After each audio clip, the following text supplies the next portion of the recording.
Good morning friends, સજીવ વિશ્વમાં તમારા બધાનું સ્વાગત છે. આપણે પ્રીવિયસ ટોપિકની અંદર આપણે વર્ગીકરણ વિશેની માહિતી લીધી હતી, જેની અંદર આપણે તો પહેલા વર્ગીકરણ એટલે શું એની ડેફિનેશન લીધી હતી, જે મેં જસ્ટ હું તમને 5 મિનિટ્સ રિવિઝન લઈ દઉં છું. તો કે રિવિઝન એટલે શું? તો કે એક જ જાતિના સજીવોને વર્ગકોમાં ગોઠવવાની જે વ્યવસ્થા છે, જેને આપણે વર્ગીકરણ તરીકે ઓળખીએ છીએ. અને આ વર્ગીકરણનું જે વિજ્ઞાન છે એને આપણે વર્ગીકરણ વિદ્યા અથવા તો આપણે એને ટેક્સોનોમી તરીકે ઓળખીએ છીએ. હવે વર્ગીકરણ વિદ્યાની જરૂરિયાત શા માટે ઊભી થઈ એના માટેના સોલ્યુશન્સ પણ આપણે લીધા હતા કે જ્યારે સાયન્ટિસ્ટો માટે જ્યારે બધા જ સજીવોનું જ્યારે નામાધિકરણ અને ઓળખ વિધિ જ્યારે શક્ય નહોતી, ત્યારે સમાન લક્ષણો ધરાવતા એક જ જાતિના સભ્યોનું એક જૂથ બનાવી નાખ્યું હતું, જેને આપણે વર્ગક એવું નામ આપ્યું હતું.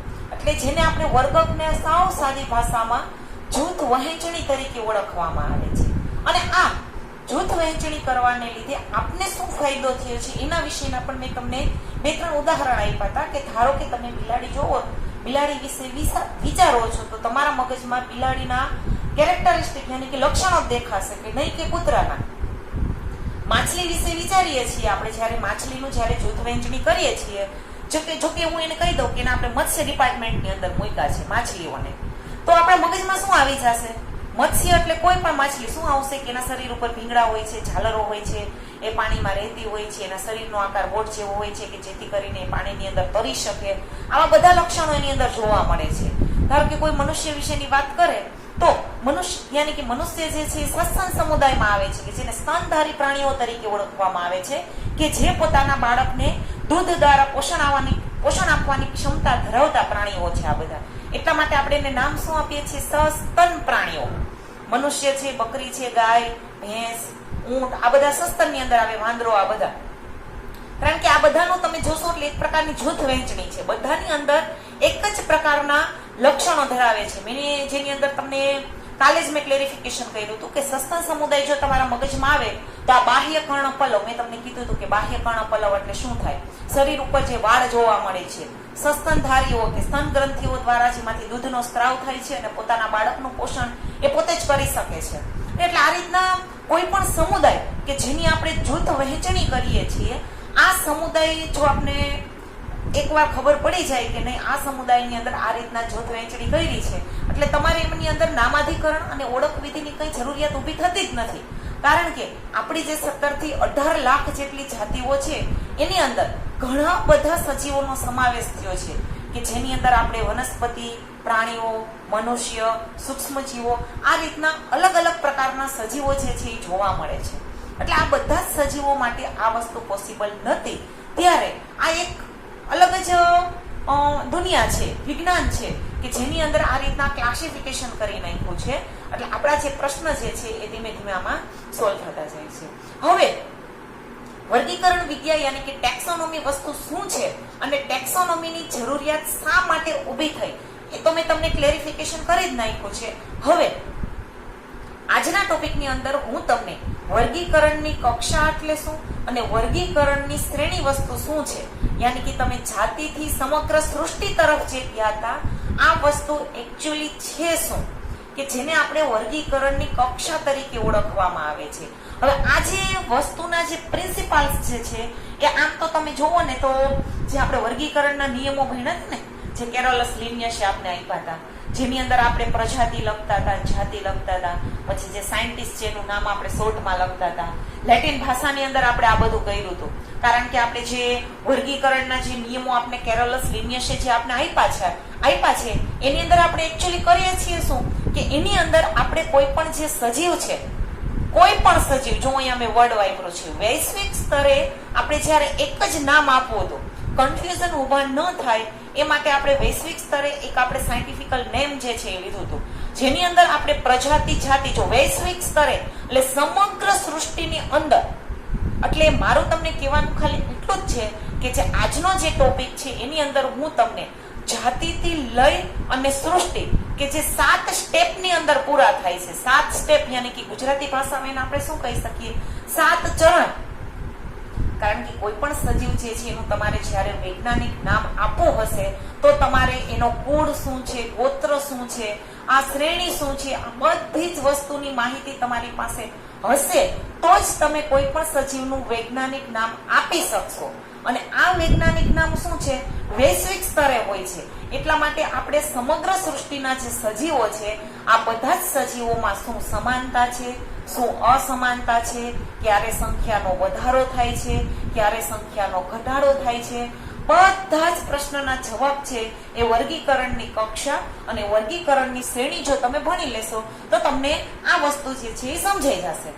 મેં તમને પહેલા જ કીધું હતું, જ્યારે આપણે આ ચેપ્ટર ચાલુ કર્યું હતું ત્યારે મેં તમને શું કીધું હતું કે મેં જે બ્રિજ કોર્સના 1 થી 5 લેક્ચરો લીધા છે એમાં ખાસ કરીને મેં જે તમને સંગઠનના સ્તરો કરાવ્યા છે, આખું બાયોલોજી જે છે એ સંગઠનના સ્તરો ઉપર આવેલું છે. અને આ સંગઠનના સ્તરની અંદર આપણો રચનાત્મક અને ક્રિયાત્મક એકમ સેલ યાની કે જે કોષ છે એ પણ આવી ગયો છે.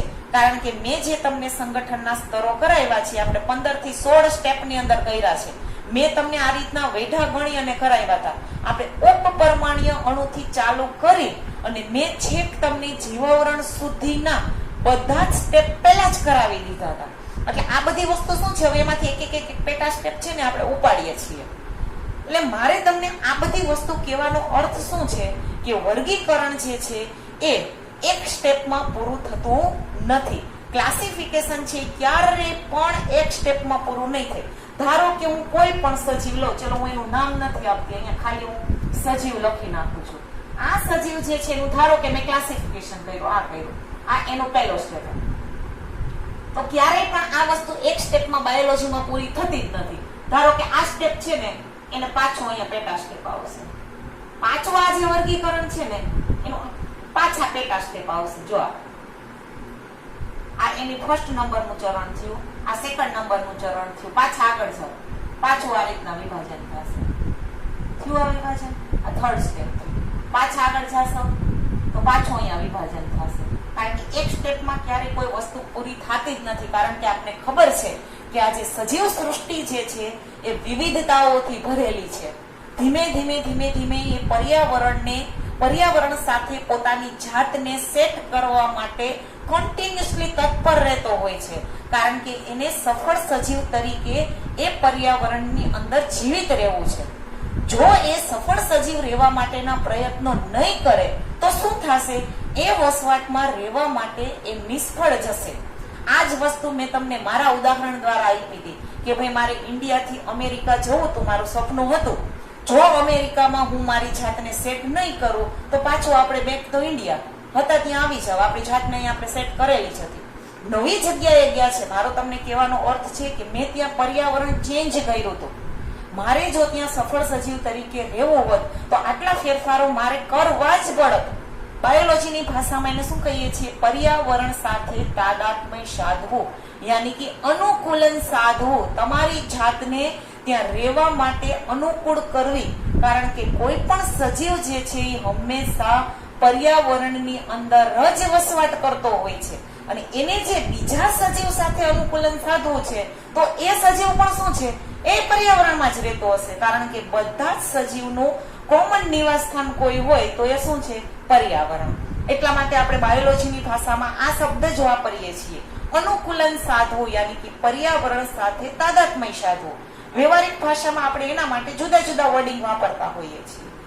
અને આ બધું મારો કહેવાનો અર્થ એમ છે કે આપણું જે સજીવ વિશ્વ છે એની અંદર વિવિધતાઓ છે. એટલે કોઈ પણ સજીવનું તમે જ્યારે વર્ગીકરણ કરતા હશો, એટલે વર્ગીકરણ ક્યારે પણ એક ચરણમાં પૂરું થતું નથી.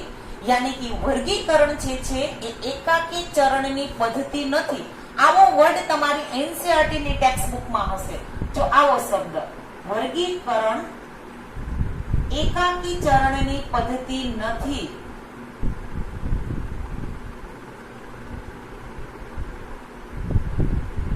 અહીં તમે જોઈ શકો છો, આ મેં અહીંયા વર્ગીકરણ કર્યું. કોઈ પણ સજીવ આપણે એમાં નામ નથી, બધા સજીવ આવી ગયા તો એનું વર્ગીકરણ કરીશ, ક્લાસિફિકેશન કરીશ. કારણ કે આપણે ક્લાસિફિકેશન કેના આધારે કરીએ છીએ, આપણે એના લક્ષણોને આધારે કરીએ છીએ. એક જૂથ વહેંચણી કરી નાખીએ છીએ કે ભાઈ ધારો કે સસ્તન સમુદાય હતો તો એના શરીર ઉપર વાળ હોય છે અને બાહ્ય કર્ણપલ્લ ધરાવતા હોય છે, સ્તનધારી હોય છે, આવા બધા લક્ષણો લીધા હતા ને આપણે જૂથ વહેંચણી કરી હતી. તો ક્યારે આ વસ્તુ પોસિબલ નથી. એક ચરણમાં તો તમારું વર્ગીકરણ ક્યારે પણ પૂરું નથી થવું. આ તો મેં હજી આ બધા વર્ગીકરણ કન્ટિન્યુ છે. એટલે આ રીતના વર્ગીકરણ જે છે એ એકાકી ચરણની પદ્ધતિ નથી. વર્ગીકરણની અંદર આ બધા શું હતા, આપણે ધારો કે આ છે અને આપણે વર્ગક કીધા હતા ને, ધારો કે કોઈ પણ એક સજીવ છે ને બે ભાગની અંદર વહેંચ્યા તો એક આ વર્ગક ને એક આ વર્ગક. પાછળની અંદર કઈક ડિફરન્સ આવશે તો મેં પાછા ભાગ પાડ્યા, પાછો ડિફરન્સ આવશે તો પાછા ભાગ પાડ્યા. આ શું છે, બધી એની કક્ષા છે. આ કક્ષા નંબર 1, આ કક્ષા નંબર 2 અને આ કક્ષા નંબર 3. એટલે કે વર્ગીકરણ ક્યારેય પણ એક સ્ટેપમાં પૂરું થતું નથી. એટલે આપણી એનસીઈઆરટી ની ટેક્સ્ટ બુકમાં એકાકી ચરણ એવો વર્ડ વાપરો છે કે જે મેં તમને આ સાવ સિમ્પલ ભાષામાં સમજાવી દીધું કે ભાઈ આ વસ્તુ એક સ્ટેપમાં કોઈ દિવસ પૂરી નથી થતી. વર્ગીકરણ કર્યું હોય તો એમાં વિભાગો પડવાના જ છે. ધારો કે મેં તમને ઉદાહરણ આપ્યું હતું, તમારા સાયન્સનું જ ઉદાહરણ આપ્યું હતું કે ભાઈ સાયન્સના સ્ટુડન્ટ છે ને બે ભાગમાં વેચી નાખ્યા. કયા કયા ભાગ? એ ગ્રુપ અને બી ગ્રુપ. તો એ ગ્રુપના લક્ષણો શું છે? તો કે એને ભાઈ મેથ્સ ભણવાનું છે. બી ગ્રુપના લક્ષણો શું છે? તો કે ભાઈ એને બાયોલોજી ભણવાનું છે. આ એની ભિન્નતા. સમાનતા શું હતી? તો કે ફિઝિક્સ કેમેસ્ટ્રી અહીંયા ભણવાનું છે, ફિઝિક્સ કેમેસ્ટ્રી અહીંયા પણ ભણવાનું છે. આ પહેલું સ્ટેપ થયું. હવે ધારો કે એ ગ્રુપના સભ્યો છે, આ એ ગ્રુપ, જો હું એ ગ્રુપ ઉપર ઉતરી તો જે મેથ્સના સ્ટુડન્ટ છે એમાં અમુક હોશિયાર છે, જો આ હોશિયારનો ગ્રુપ, આ નબળા છે. થયું? તો કે બાયોલોજીના જે સ્ટુડન્ટ છે એમાં પણ અમુક હોશિયાર છે, અમુક નબળા છે. જો આ બીજું સ્ટેપ. ત્રીજું સ્ટેપ, જે હોશિયાર સ્ટુડન્ટ છે એમાં ઘણા ચંચળ છે, ઘણા સિરિયસ છે. નબળા સ્ટુડન્ટ છે એની અંદર પણ ઘણા હાઈલી ટેલેન્ટેડ સ્ટુડન્ટ છે, હાઈ સ્કિલ છે, અને અમુક એવા છે સાવ સિરિયસ છે, પોતાની જાતને ડફોડ જ માને છે. અને ઘણા એટલે શું કહેવાય, ઘણા નબળા સ્ટુડન્ટ એવા હોય પોતે ભણવામાં 0 હોય પણ પોતાની જાતને સ્માર્ટ સમજતા હોય ને. આજે મેં તમને સ્ટેપ બતાવ્યા કે ક્યારે પણ તમે ક્લાસિફિકેશન કરો છો તો ક્લાસિફિકેશન હંમેશા ક્યારે પણ એક કક્ષામાં યાની કે એક ચરણમાં પૂરું થતું જ નથી.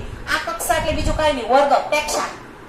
મેં તમને ત્યારે જ સમજાવ્યું હતું પ્રીવિયસ લેક્ચરની અંદર કે વોટ ઇઝ ટેક્સા અને વોટ ઇઝ ટેક્સોનોમી. એટલે આ કક્ષા થઈ. આ જ કક્ષા આપણે કીધું હતું ધોરણ પહેલું અ, ધોરણ પહેલું બ, ધોરણ ત્રીજું ક, અત્યારે આપણે સ્ટેટસ વાળી ભાષામાં A B C D.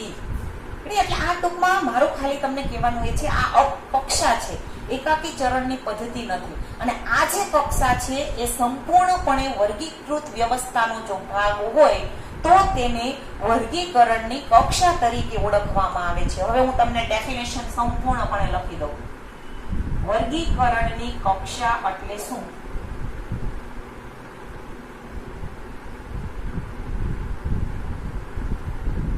હવે આપણે આ પ્રશ્નનો વ્યાખ્યા અથવા તો એની ડેફિનેશન લખીએ છીએ. તો કે વર્ગીકરણની કક્ષા એટલે શું?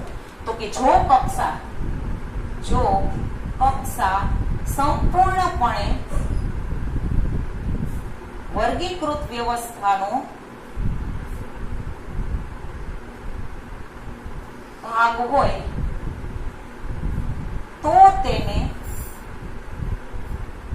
વર્ગીકરણની કક્ષા કહે છે. આ વર્ગીકરણની કક્ષા મેં કીધી અને આ કક્ષાઓ ભેગી કરશો એટલે વર્ગીકરણની શ્રેણી બનશે. ધારો કે આ બધી ભેગી થઈ ગઈ તો મેં એને નામ શું આપી દીધું? શ્રેણી. હવે બીજી ડેફિનેશન આપી થઈ વર્ગીકરણની શ્રેણી.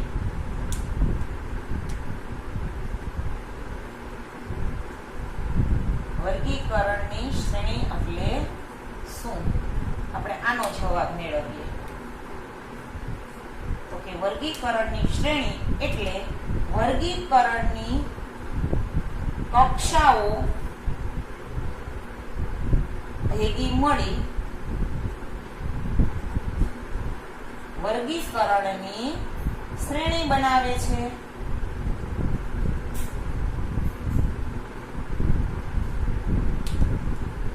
અહીંયા કક્ષામાં આપણે વર્ગીકૃત વ્યવસ્થાનો ભાગ હોય એ શબ્દ ઉપર મેં ભાર મૂક્યો છે. અને વર્ગીકરણની શ્રેણી એટલે કક્ષાઓ ભેગી મળી, વર્ગીકરણની કક્ષા ભેગી મળશે એટલે વર્ગીકરણની શ્રેણી. રેડી? હવે મને અંદાજ એટલો આવી ગયો કે તમને હવે આ વસ્તુ ખબર જ પડી ગઈ છે કે મેડમ શું કહેવા માંગે છે. આ એકાકી ચરણની પદ્ધતિ નથી. આ જુઓ, એને આધારે આપણે વર્ગીકરણની કક્ષાની પણ ડેફિનેશન આપી અને વર્ગીકરણની શ્રેણીની પણ ડેફિનેશન આપી.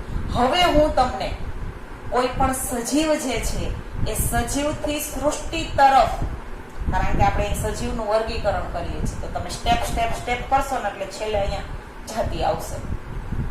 આખી સજીવ સૃષ્ટિ થયા, કારણ કે આપણે વાત છે એ આખી સૃષ્ટિની, કોઈ પણ એકની વાત અહીંયા કરતા નથી. મેં જે તમને એ અને બી ગ્રુપનું ઉદાહરણ આપ્યું છે તો ખાલી અને ખાલી સાયન્સના સ્ટુડન્ટ માટે જ છે. તો તમે વિચાર કરો, હજી તો કેટલી બધી જાતિઓ બાકી છે. એટલે આ રીતના એના માટેની એક વર્ગીકરણની એક શ્રેણી બનાવેલી છે જે 7 ચરણમાં પૂરી થાય છે, જે હું તમને સમજાવું કે કઈ રીતના છે. ધારો કે વર્ગીકરણની શ્રેણી કરીને હું અહીંયા સ્ટેપ આપી દઉં છું. વર્ગીકરણની કક્ષા. આના માટે તમારે નીચેથી ઉપર પણ જઈ શકો અને ઉપરથી નીચે પણ લખી શકો, પણ તમારો ક્રમ જે છે એ ક્યારેય પણ વિખાવો ન જોઈએ.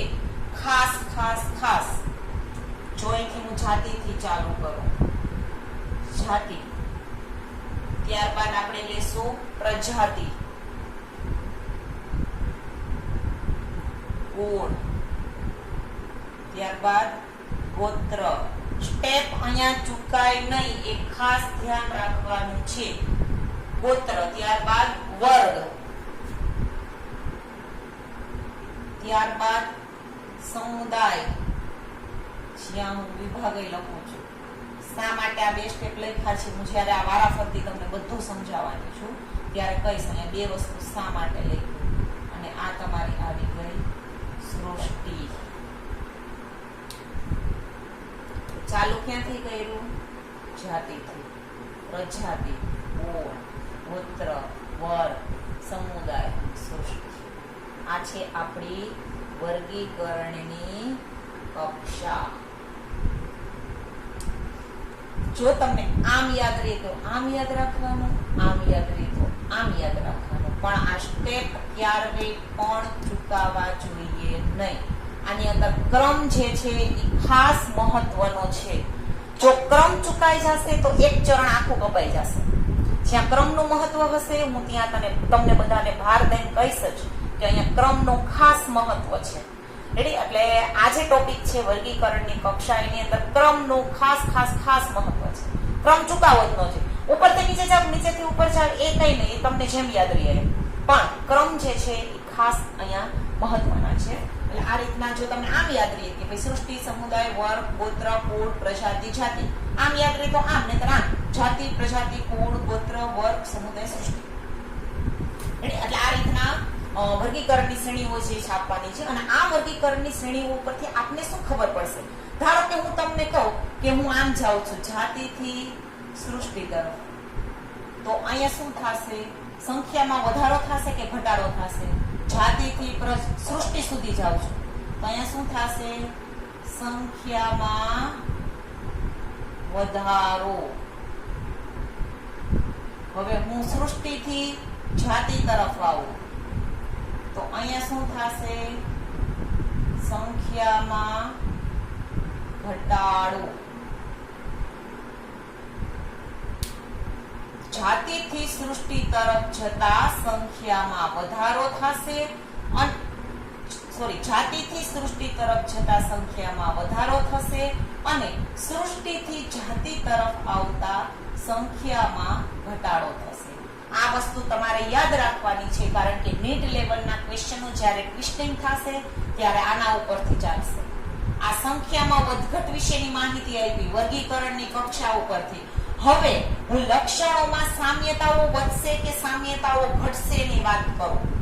જાતિથી સૃષ્ટિ તરફ હું પેલા જાઉં છું તો અહીંયા લક્ષણોમાં સામ્યતાઓ વધશે કે લક્ષણમાં સામ્યતાઓ ઘટશે?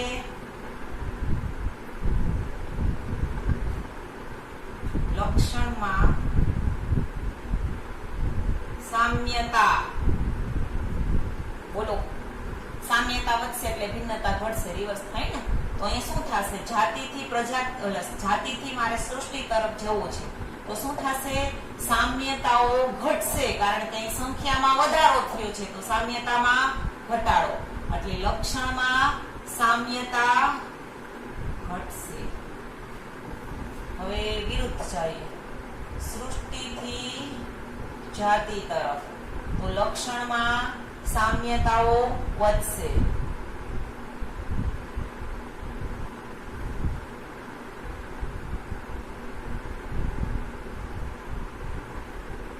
આ ખાસ યાદ રાખવાનું છે. સામ્યતા વધશે એટલે અહીંયા હું લખું છું ભિન્નતા ઘટશે અને અહીંયા લક્ષણમાં સામ્યતા વધશે એટલે અહીંયા ભિન્નતા લક્ષણમાં સામ્યતા ઘટી એટલે ભિન્નતા વધશે. અહીંયા લક્ષણમાં સામ્યતા વધશે એટલે ભિન્નતા વધશે. આ વસ્તુ ખાસ યાદ રાખવાની છે. આટલું યાદ રહી ગયું એટલે વર્ગીકરણની શ્રેણીમાંથી જે નીટને લગતા ક્વેશ્ચનો જે છે એની અંદર તમારે ક્યારેય પણ ક્વેરી નહીં આવે, હું ગેરંટી રેડી. આ તમારી એનસીઈઆરટી ની ટેક્સ્ટ બુકમાં આ બધી વસ્તુ આપેલી છે પણ આ સ્ક્વેર ની અંદર જે મેં વસ્તુ કરી છે એ વસ્તુ તમારે સમજાઈ જશે એટલે વર્ગીકરણની કક્ષા જે છે ટોપિકમાંથી તમને કોઈ પણ પ્રશ્ન પૂછશે ફેરવીને આ વસ્તુ સમજાઈ ગઈ, આ વસ્તુ સમજાઈ ગઈ, આ સમજાઈ ગયું, આ સમજાઈ ગયું એટલે આને રિલેટેડ કોઈ પણ ક્વેશ્ચનનો જવાબ તમે આપી શકશો. આજનો લેક્ચર બાળકો હું અહીંયા ઓવર કરું છું. Thank you. આ જે વસ્તુ છે એનો તમે સ્ક્રીનશોટ લઈ લ્યો કારણ કે આ મેં સિમ્પલ ભાષામાં એકદમ સમજાવ્યું છે. તમારી એનસીઈઆરટી ની ટેક્સ્ટ બુકમાં તમને પેજ નંબર 8 પર આ વસ્તુ આપેલી જ છે પણ પેરેગ્રાફમાં આપ્યું છે એટલે એ વસ્તુ અને આ વસ્તુ બે બાજુમાં રાખતા જશો એટલે તમને સમજાઈ જશે. Thank you.